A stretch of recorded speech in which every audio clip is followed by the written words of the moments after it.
Hello hi, मी संध्या कुलकर्णी. छान पाऊस पडला. आषाढ महिन्याला आज सुरुवात झाली. आज पहिला दिवस आहे आषाढ महिन्याचा. आणि आमच्या इथे पाऊस पण खूप पडलाय. खरं म्हणजे खूप पाऊस झालाय. त्याच्यामुळे म्हटलं आता तुम्हाला गुळाचे शंकरपाळे दाखवावे. कोणी कापण्या म्हणते, कोणी शंकरपाळे म्हणते. प्रत्येकाची पद्धत करण्याची वेगळी वेगळी असते. करतातच. हे पाऊस पडला की लहान मुलांना आवडतात आणि आखाड तळतात, त्याच्यामुळे हे करतातच. तर म्हटलं हे तुम्हाला रेसिपी दाखवावी आता, म्हणून मी आता ही रेसिपी दाखवतीये. याला लागणारं साहित्य सांगते की याला काय साहित्य लागते. मी आमच्याकडे फार गोड आवडत नाही, पण थोडेच करणार आहे. हे गव्हाचं पीठ घेतलंय मी, आणि याच्यात तिसरा भाग मी हे घेतलं, डाळीचं पीठ घेतलंय. आणि जेवढं गव्हाचं पीठ घेतलं ना, त्याच्या अर्धे मी गूळ घेतलाय, किसून घेतला हा गूळ. याच्यामध्ये सुंठ, वेलदोडे, जायफळे आणि थोडीशी बडीशोप घेतली. हे सगळं मिक्सरमधून काढलं आणि ते बारीक केलंय. मोहन घालायचं म्हणून थोडं तूप घेतलंय आणि मी याच्यात काढलं ही चिमूटभर मीठ आणि पाणी. याला लागणारं साहित्य एवढंच आहे. आता हे कसं भिजवायचं तुम्हाला सांगते. मला घसा बसल्यासारखा झालाय. पहिलं पाऊस पडतोय बाहेर आणि करतो का मध्येच ऊन मध्येच पाऊस, त्याच्यामुळे हे आजार वाढण्याचे लक्षण नाही खरं. चला आता दाखवते मी तुम्हाला कसं भिजवायचं. तिकडे कढई ठेवली, कारण मोहन घालायचं आहे ना आपल्याला, म्हणून कढई ठेवली. इकडे हे डाळीचं पीठ काढून घेते.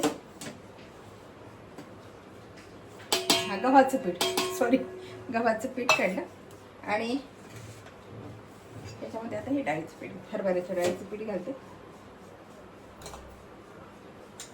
हे सगळं मी आता सांगितलेलं तुम्हाला. जिरं आहे आपलं, बडीशोप आहे, सुंठ आहे, जायफळ आहे आणि वेलदोडे. हे सगळं मी बारीक करून घेतलं. हे घातलं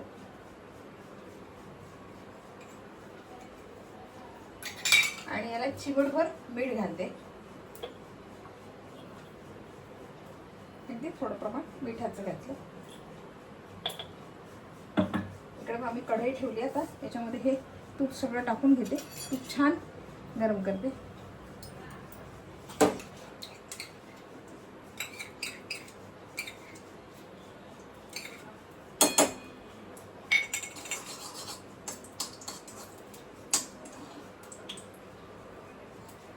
हे छान मिक्स करून घेते.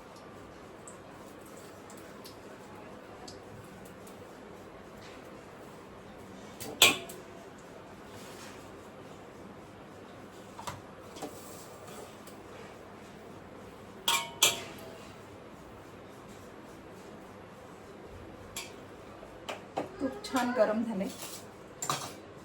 याला मोहन घातलं ना की हे छान खुसखुशीत होतात.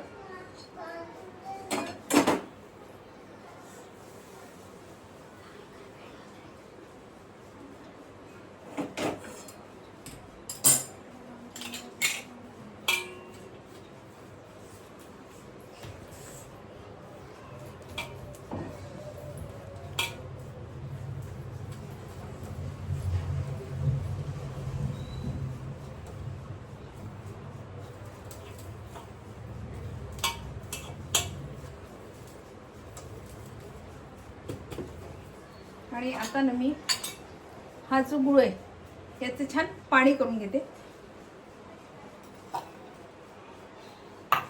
तेवढंच पाणी घेते.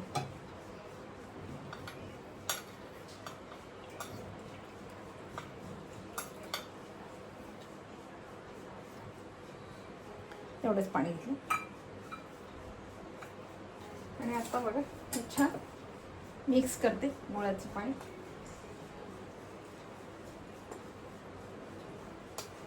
कारण आपल्याला ना कडक भिजवायचे, शंकरपाळे करायचे ना, ते कडक भिजवायचे. फारसं पातळ नकोय, पण फार पाणी नाही घ्यायचं.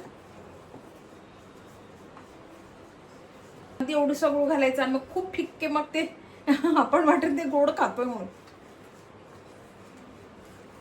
मी गाळून घेते, कारण गुळामध्ये काही कचरा असला ना तर ते निघून जाईल.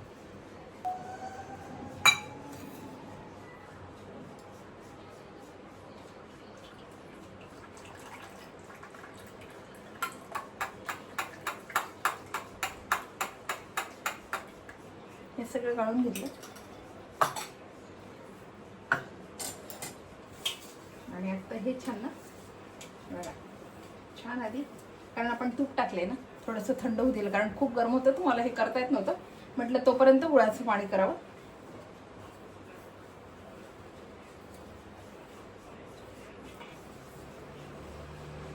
छान असा लाडू झाला पाहिजे बघा.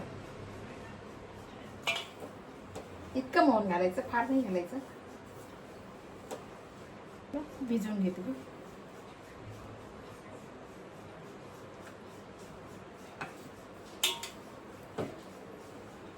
फार सैल नाही आणि फार घट्ट पण नाही.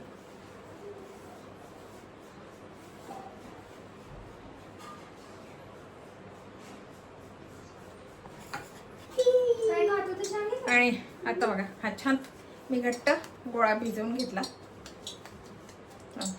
खूप घट्ट झालं म्हणजे आपल्याला पातळ छान लाटता येते. छोटासा गोळा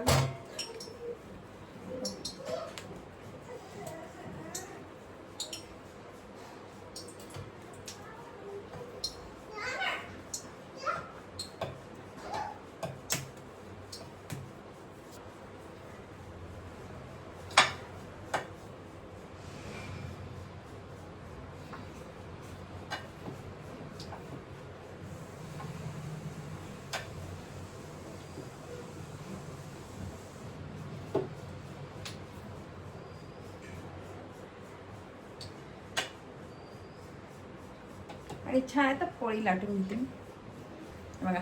छान लाटून घेतली. आता याचे शंकरपाळे करायचे.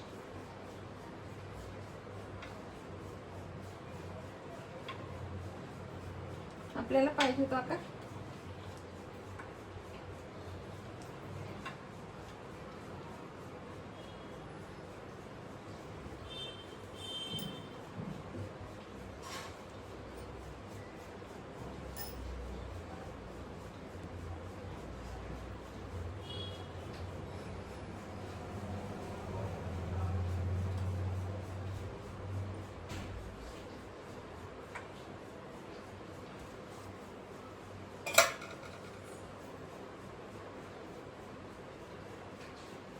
फार फार जाड पण नाही आणि फार पातळ पण नाही, असे केले मी. आता माझं गॅसवर तेल ठेवलंय, ते तापतंय. मी हे सगळे मोकळे करते.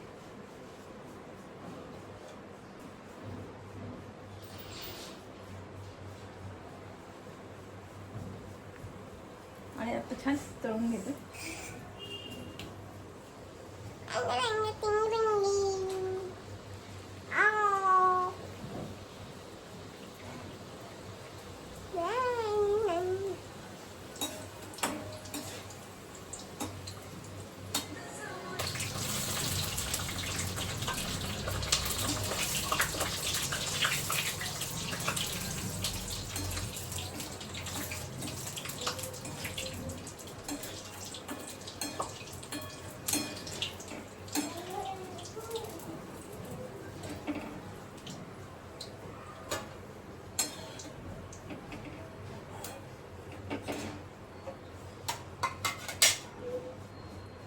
छान गुळाचा वास सुटलाय, कारण कढईमध्ये टाकल्यावर खूप वास सुटलाय गुळाचा.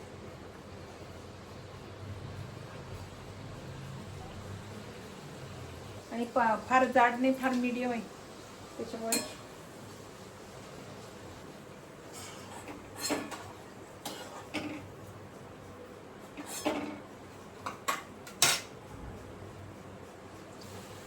या दिवसाचं तळलेलं चमचमीत असं खावंच वाटते.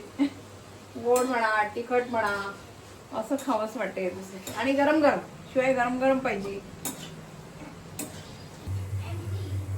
हे बघा, मी आता हे सगळे तळले.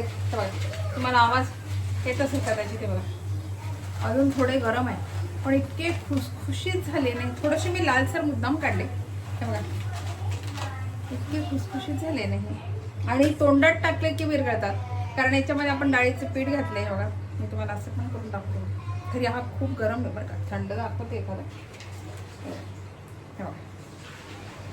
अगदी खुसखुशीत झाले, अगदी जर न चावलं तोही माणूस खाईल इतके बघा. हे बघा, खुसखुशीत झाले. गरम असते कसं थंड पडू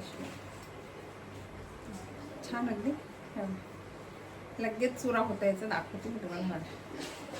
इतके खुसखुशीत झाले कारण आपण त्याला डाळीचं पीठ घातले, शिवाय थोडंसं मोहन घातले, त्याच्यामुळे एवढे खुसखुशीत झाले नाही. आणि बाकीचं थोडंसं घातले, थोडंसं जायफळ ते सगळं घातल्यामुळे चवेला पण छान झाले आणि खुसखुशीत झाले. बघा ही रेसिपी तुम्हाला कशी वाटली, आवडली का? आवडली असेल तर लाईक करा, शेअर करा आणि सबस्क्राईब करा, म्हणजे असे नवीन नवीन माझे व्हिडिओ बघायला मिळतील. आणि नक्की करून बघा बरं का, कारण आता पावसाळा दिवस आहे आणि तुम्ही आखाड तळत असाल ना. आषाढ महिन्यात बरेच जण तळतात, आषाढ महिन्यात बरेच जण करतात, आम्ही पण करतो. पण आम्ही कांदे नवमी करतो, म्हणजे मग त्याच्यानंतर आमचे कांदे बंद होतात. मग नवमीला आम्ही कांदे नवमी करतो, मग तेव्हा आमचे सगळे कांद्याचे पदार्थ असतात. तेव्हा ती रेसिपी मी तुम्हाला दाखवलंच. ते बघा ही रेसिपी तुम्हाला कशी वाटली, आवडली का? आवडली असेल तर लाईक करा, शेअर करा, सबस्क्राईब करा. बाय.